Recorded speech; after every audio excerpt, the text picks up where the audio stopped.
I'm going to break the heel-toe step down into 3 steps. You will want to practice this without your rope so you can ingrain the footwork pattern into your muscle memory.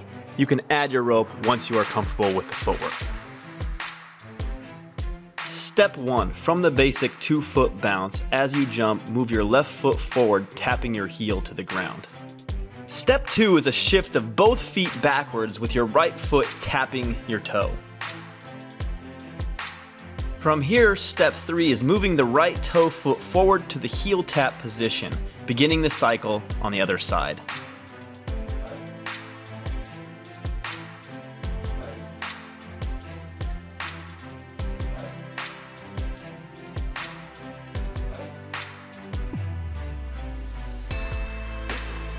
Practice each step without the rope so you won't have to be so focused on your feet once you add the rope to the skill. This will help eliminate a lot of frustration trying to do both at once.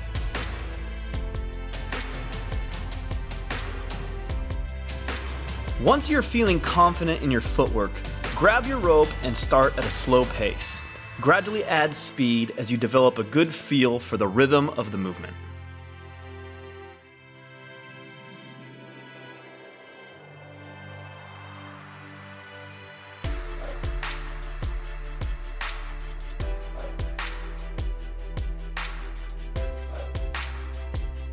Now you know all the steps to mastering the heel-toe step, and it's up to you to practice.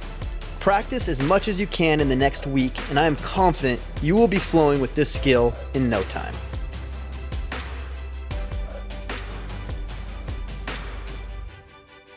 I hope you enjoyed this tutorial. If you did, hit that like button so I know to make more videos like this one.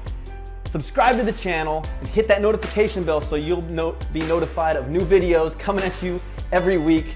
Thank you for watching, and I'll see you in the next one.